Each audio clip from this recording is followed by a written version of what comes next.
Bem-vindos a mais uma Talk Made in Digital by WebHS. Connosco temos Pedro Rebelo.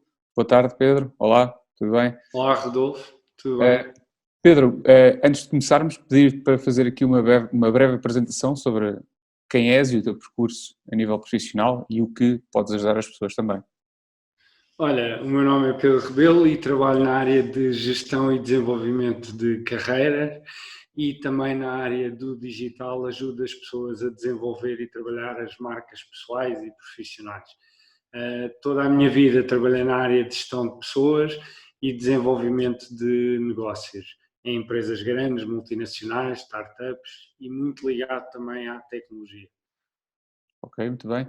Lançar-te aqui uma primeira questão. O objetivo também destas talks é darmos aqui algumas ferramentas e falarmos um pouco sobre o momento que estamos a atravessar e neste momento, de facto, o que acaba por assustar se calhar muito das pessoas é de facto o fantasma do desemprego que temos aqui a pairar sobre muitas empresas e profissionais.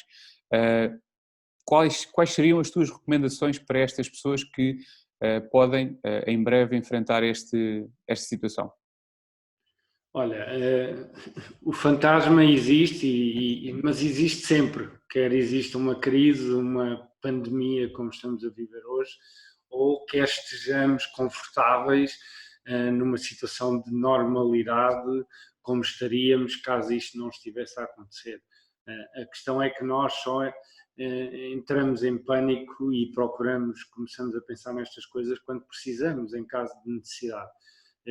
Talvez os principais conselhos que eu desse às pessoas é não entrem em pânico e comecem já a mexer-se, comecem a fazer contactos, comecem a aproveitar este tempo, porque temos tempo para refletir, para pensar um bocadinho quais são as competências que as pessoas têm, o que é que já vivenciaram de positivo e negativo nas suas carreiras. E o que é que podem dar ao mercado de emprego, o que é que ainda têm para dar noutras empresas, noutro tipo de carreira. Eventualmente há pessoas que às vezes procuram não só mudar de emprego, mas também mudar de carreira. Vai haver ou vão existir muitos despedimentos, eu acho que é algo que não é só um fantasma, vai acontecer, mas também vai haver muita contratação, o mercado não para, o mercado vai continuar a contratar, e isso basta consultarmos as redes sociais e vermos pessoas a assumir diariamente cargos novos, continuam a existir entrevistas, as pessoas não podem assumir que só por estarmos todos em casa, ou a grande maioria das pessoas, que o mercado para. O mercado não para, a economia não para na sua totalidade. Eu aconselharia as pessoas a começarem já a trabalhar e a mexer-se, a ter um perfil de LinkedIn, por exemplo, bem construído, a fazerem contactos, a mexerem a sua rede de contactos, não deixarem para a última, porque o tempo que anteciparem agora é tempo que vão estar a poupar mais à frente. Ok, então em termos de... fazia aqui uma pesquisa sobre alguns temas que tinhas vindo a falar ao longo dos últimos anos e um deles tem a ver com o plano de procura de emprego. Podes explicar um pouco melhor em que é que consiste e o que é que recomendas que seja feito também Claro, para criar esse claro. plano de procura de emprego? Sim, eu falo muito sobre isso porque, de facto, a maior parte das pessoas, quando procuram emprego, na maior parte dos casos é por necessidade, ou porque aconteceu um despedimento, ou porque, de facto, a situação com a chefia é de tal forma incomportável, existe uma pressão tão grande, e então vamos para o mercado de emprego, ou então existe uma situação de crise como a atual, em que já estamos a antecipar despedimentos, então vamos para o mercado. E o nosso instinto é logo a parte operacional, ou seja, atualizar o CV e começar a responder a candidaturas. E, no fundo, começamos pela parte mais difícil da procura de emprego, ou aquela, se calhar não diria mais difícil, mas aquela onde vamos ter menor probabilidade de conseguir chegar a um novo emprego.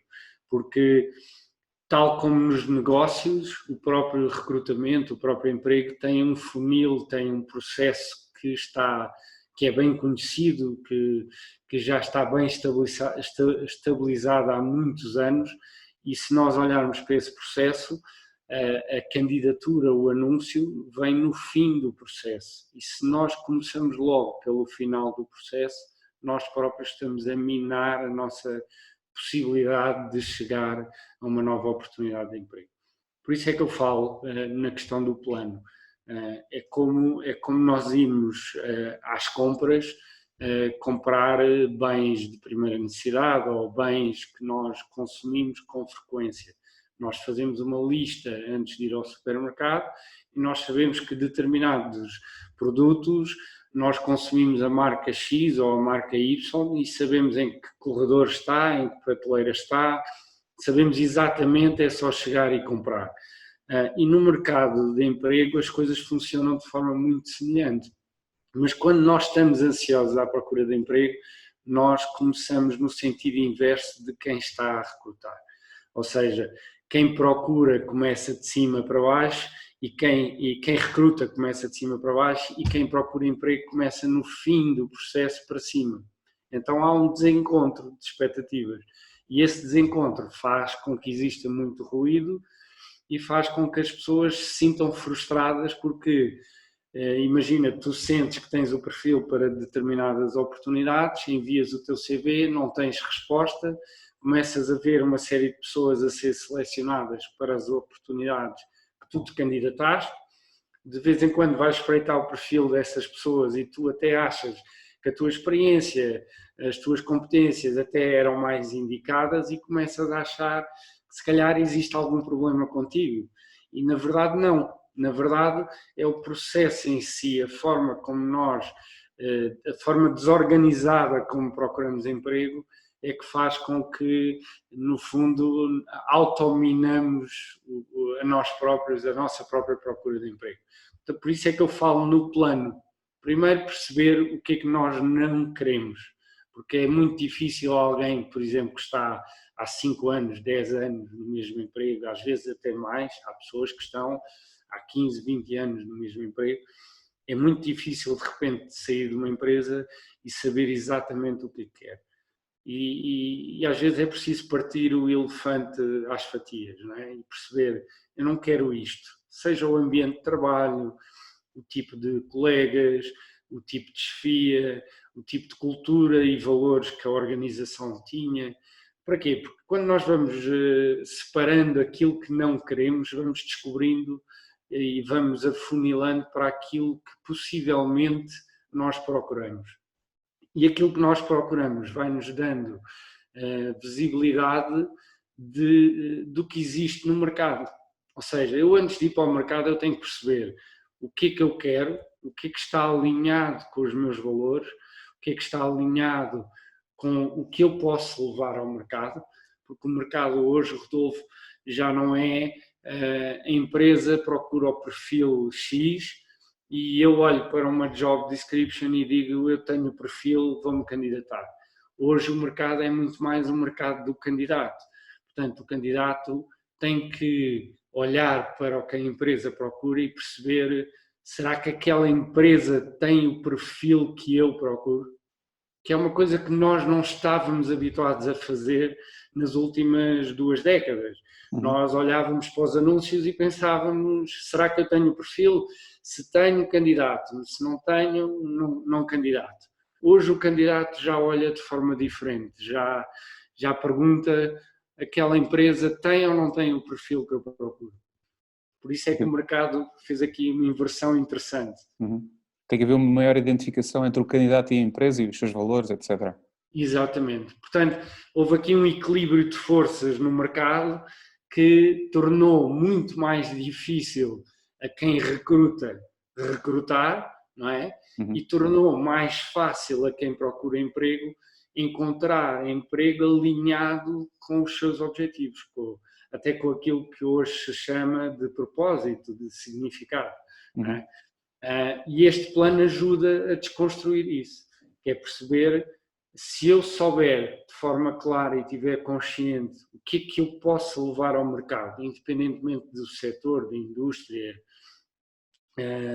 da área que eu queira trabalhar, então eu vou conseguir identificar empresas alinhadas com a minha proposta de valor, alinhadas com os meus valores, com aquilo que eu estou à procura.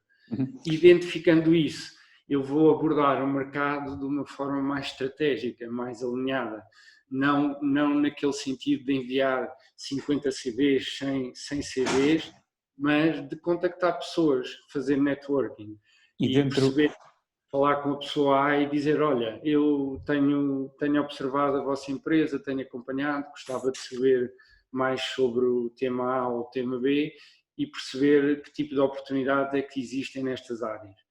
E, no fundo, criar a dinâmica que nós sentimos quando vamos às compras, não é? Que é aquilo que eu estava a falar, que é, eu não me quero vender para ser contratado, eu quero é que as empresas reconheçam em mim o valor para me comprarem, certo, para me contratarem. Que é o que nós fazemos no dia a dia quando compramos produtos, serviços. Nós não compramos tanto pelo preço, nós compramos porque nos identificamos com aquela determinada proposta de valor e sabemos exatamente que é aquela marca, que é aquela isso leva-nos, que procuramos. Não é? certo, isso leva-nos aqui a falar se calhar de outro fator importante também nesta fase, que é, e havia um ponto que ainda gostava de falar dentro desse plano, mas já que fizeste esta ponte tão perfeita, vamos aproveitar, que é a marca pessoal, a importância de nós, numa fase como esta, valorizarmos cada vez mais a nossa marca pessoal e de que forma é que nós podemos então criar essa marca pessoal e trabalhar essa marca pessoal. Que conselhos é que tens ou que darias para alguém que neste momento também está a delinear o seu plano de procura de emprego ou a pensar em mudar de emprego e a marca pessoal, que peso tem nesse processo? Olha, eu acho que a marca pessoal tem cada vez mais peso e, em primeiro lugar, as pessoas têm consciência que a marca pessoal já existe, não é? Quer as pessoas estejam a fazer a gestão da sua marca pessoal ou não, ela existe. A maior parte das pessoas é que ainda deixam a gestão um bocadinho em piloto automático, digamos assim, não é? E não veem uma importância muito grande em fazer essa gestão da marca pessoal. E ainda há muitas pessoas, sobretudo a minha geração, eu tenho 45, vou fazer 46 anos, ainda vê aquela dissociação muito grande entre o lado pessoal e o lado profissional, ou então aquele discurso de eu não gosto de me vender, e na verdade nós vendemos em tudo o que fazemos, não é? Seja num café que tomamos com amigos, ou um jantar, ou uma reunião, estamos a vender-nos. Tudo o que comunicamos é venda. E as pessoas têm muito este receio de vender. Mas a marca pessoal hoje é cada vez mais importante, porque estamos muito mais digitais, estamos muito mais no online e quem recruta pesquisa online. E, no entanto, é curioso verificar que a maior parte das pessoas ainda assenta a sua pesquisa, a sua procura de emprego, com um peso muito grande no currículo. O que é estranho, porque quem procura por elas vai pesquisar online. Portanto, vai pesquisar a sua pegada digital, a sua marca pessoal, profissional, como queiram chamar. Mas as pessoas iniciam a sua pesquisa de emprego com o envio de currículos. O que é estranho dada a realidade que nós já estamos a viver, não é? Portanto, quem recruta vai primeiro pesquisar online e depois eventualmente pedir o CV ou marcar uma entrevista, mas quem procura emprego faz o caminho inverso e ainda acha que o CV tem um peso predominante no sucesso da procura de emprego. Portanto, eu acho e aconselho as pessoas a trabalharem a marca pessoal, a desenvolverem e a assentarem em 2, 3 princípios que eu considero essenciais. Primeiro, nunca perderem a autenticidade. A autenticidade é que esteja assente em valores, em princípios alinhados com os seus. Se não for, mais cedo ou mais tarde, vai gerar incoerências, incongruências e isso é muito fácil de perceber. Um recrutador, um decisor mais experiente consegue perceber essas incongruências de forma muito fácil. Em segundo lugar, a coerência na comunicação. Uma das coisas que eu considero que se vê que falha mais nos processos de recrutamento do lado dos candidatos é a forma como comunicam a sua proposta de valor. A maior parte das pessoas não sabe comunicar porque acha que comunicar experiência. Vou-te dar um exemplo que é mais fácil de compreender. Se eu tenho 20 anos de experiência em vendas, isso por si só justifica que tu me contrates para a função que tens aberto na área de vendas. Okay? Porquê? Porque eu tenho 20 anos, já vendi imenso, então eu tenho muita experiência. Não é verdade, porque tu queres que eu te dê garantias que estes meus 20 anos vão ser úteis para ti e vão-te suprir a necessidade que tu tens para a vaga que estás a contratar, não é? Portanto, a comunicação tem um peso muito, muito forte. Comunicação não é só verbal, é comunicação online também. Aquilo que eu comunico online tem que estar alinhado com tudo, tem que ser coerente, tem que ser consistente. E depois é as pessoas, a consistência, que tem a ver também com o facto das pessoas acharem que, por exemplo, o LinkedIn é uma ferramenta apenas para procurar emprego. Não é, de facto. O LinkedIn é muito mais que isso, é uma rede social. A maior parte das pessoas que eu conheço hoje conheci no LinkedIn e foi fruto de criar relações, fazer contactos. Muitos dos contactos começaram num olá na lata, não é? Quer dizer, não conhecia, mas conhecemos hoje. E as pessoas às vezes acham que é primeiro contacto, vamos logo vender, não é? Vou logo, olá, eu tenho 20 anos de experiência nisto, fiz isto, tens aqui o meu CV, tens alguma oportunidade em aberto? Não é assim que se arranja emprego. Tem que haver um dar primeiro nas redes sociais. As redes sociais é muito importante tu dares, mostrares, comunicares, para as pessoas ganharem confiança em ti e poderem confiar em ti. Por isso é que eu diria que a marca pessoal e a pegada que tu constróis demora tempo, mas é muito importante pensar nela com antecedência, ou seja, não é com emergência, mas com antecedência. Certo. Também falaste muito da questão do networking, não é?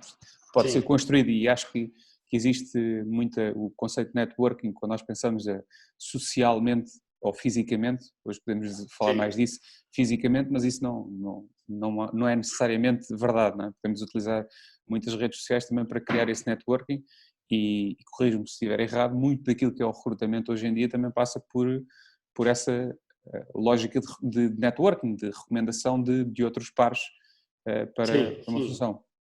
Aliás, não é só hoje, já dá quase 30 anos para cá, a maior parte do emprego disponível é preenchido via networking, via círculo de influências, de conhecimentos, ou seja, o digital hoje só mostra a dimensão deste networking, ou seja, para teres uma ideia, 80% do emprego disponível não vem anunciado. Ou seja, tudo aquilo que nós vemos hoje num LinkedIn, num Facebook, em sites de emprego, job boards, tudo em conjunto representa no máximo 20% do emprego disponível. E se tu pensares que 90% das pessoas que procuram emprego, o primeiro passo, o primeiro sítio onde vão é aquilo que veem, portanto, aos LinkedIns, aos Facebooks, aos sites de emprego, tu estás a ter uma concentração de 90% em 20% do emprego disponível, que estão a desperdiçar todo o networking que detém 80% do emprego disponível. E isto é assim há 30 anos. Portanto, o networking tem um peso brutal. Certo. Mas networking, lá está, é aquilo que te dizia, é relação, não é de repente eu conheço uma pessoa e quero que a pessoa me arranje um emprego, não é? Sim. a forma como te relacionas. Há pouco Exato. tinha uma questão aí relativamente ao plano de procura de emprego, mas quis aproveitar essa ponte para a questão da marca pessoal, que acho que é fundamental também falarmos disso, mas tinha a ver com, nós estamos aqui a falar num momento, para muitas pessoas pode ser um momento difícil, que podem encarar o desemprego como, ok, uma altura difícil, mas também podem encarar como um momento de mudança. E a questão é, nesse plano de procura de emprego, em que ponto ou de que forma é que se insere aí um plano também de mudança de carreira e como é que as pessoas podem encarar esta altura como uma altura certa para mudarmos de área, no fundo? Essa pessoa, pegando naquele exemplo de que davas, aquela pessoa que tem 20 anos de experiência numa empresa e de repente sai da mesma. Como é que essa pessoa pode encarar esta altura como uma fase para, ok, mudar e que passo é que ela também deve tomar para mudar de carreira, Claro. no fundo? Olha, para já, como estamos num momento em que tiramos muitos momentos do dia para reflexão e de certeza que todos nós, ao ver as notícias, ao falar com amigos, damos por nós às tantas assoberbados com tanta coisa que tiramos minutos a refletir sobre tudo isto. Peguem nesses tempos e reflitam sobre nós próprios ou sobre vocês e sobre o que é que já fizeram até aqui. Mapear um bocadinho a vossa experiência e mapear competências. Porque quando olhamos só para a experiência muitas vezes nós não pensamos em experiência como transferível. Isto, traduzindo um bocadinho, é se eu estou 15 anos na banca, eu quando penso em sair, eu começo logo a arranjar entraves, a pensar, pá, eu tive a minha vida toda na banca, vou para onde? Vou para a banca, vou para os seguros, não me imagino noutra área que não a mesma. Se eu começo a mapear competências, eu começo a pensar, ok, o que é que eu fiz estes 15 anos? Eu geri pessoas, eu geri negócio, eu geri clientes, tudo isto são competências que eu posso fazer noutras áreas. Então, mapear todas as macrocompetências, microcompetências e fazer uma espécie de... Até podem fazer isto com post-its e fazer uma espécie de uma árvore das competências. Okay? Em que, por exemplo, o tronco e as raízes são valores, objetivos. Isto depois cada um pode fazer à sua imagem. Esse mapeamento, no fim de contas, é a tal reflexão. E perceber no mercado onde é que estas competências se podem enquadrar. Porque nós tipicamente olhamos ao contrário. Primeiro olhamos para o mercado. E isso está errado. Porquê? Porque assim que olhamos para o mercado, começamos a pensar em obstáculos para não irmos ao mercado. Começamos a pensar, já cá estou há tanto tempo, ainda aguento mais um bocadinho, ou as empresas só estão a recrutar jovens, ou tenho 45, já ninguém recruta, já sou velho. Há sempre um se qualquer que nos vai travar de fazer essa mudança, não é? Uma mudança de carreira é sempre mais difícil do que uma mudança de emprego. Ou seja, vou dar um exemplo que ainda há um dia ou dois dias, a pessoa me dizia assim, Pedro, compensou ser teimosa. Era uma pessoa que de formação tirou biologia, é bióloga de formação e o sonho era ser data scientist. E na altura, aqui há uns anos, procurou-me há 3 anos, salvo erro, e perguntou-me como é que eu achava que se ela conseguia chegar lá. As competências, o know-how, estava lá todo por trás. A pessoa é que não conseguia mapear e perceber como é que de biologia ia para data scientist. E há 2 dias mandou-me uma mensagem a dizer compensou ser teimosa porque hoje sou data scientist. Porquê? Porque está lá tudo. Uma bióloga de formação e de atividade faz pesquisa, analisa dados, investigação. Portanto, todas essas competências, quando nós começamos a desconstruí-las, a mapeá-las, né? Eu dou um exemplo muito engraçado, que existe uma empresa de recrutamento que coloca, quando nós nos cadastramos no site, coloca uma pergunta muito engraçada que é: quais são as 3 primeiras coisas que tu fazes quando acordas de manhã? Queres-me dar o teu exemplo? Epá, portanto, eu faço normal, não é? Ir à casa de banho, lavar os dentes, depois, portanto, podemos dizer lavar os dentes, primeira coisa que Sim, faço. Depois, normalmente, venho até à cozinha, bebo um copo de água, bebo água em jejum e depois começo a fazer o pequeno almoço. Portanto, pronto. É a acho que mesma coisa, isto que me disseste, é a mesma coisa que se passa quando falamos de competências, os teus 3 pontos fortes, 3 pontos fracos.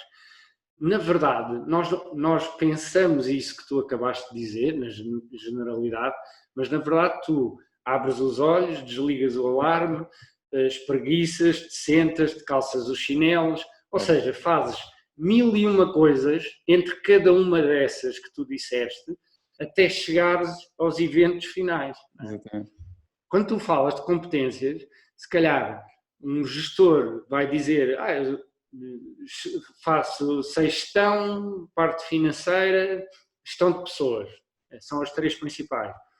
Mas depois há mil e uma competências que, como não são automáticas, as pessoas acabam por não ter logo aqui na memória.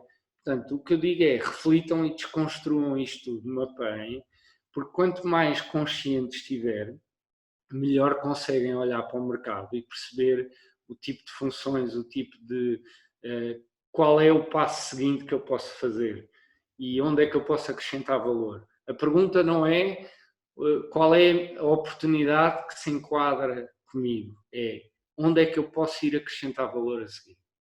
Essa é que eu acho que é a pergunta que tem que ser feita. Ok. Pedro, nós já estamos aqui a terminar o nosso tempo. Acho que foi uma conversa bastante agradável e que poderíamos continuar durante Sim, por mais tempo, hora. exatamente por horas. Vamos guardar se calhar para uma segunda conversa, com certeza. Queria-te agradecer uma vez mais teres aceito o nosso convite e agradecer também imenso aqui os conselhos e as dicas que deixaste para todos aqueles que vão ter a oportunidade de ver este vídeo.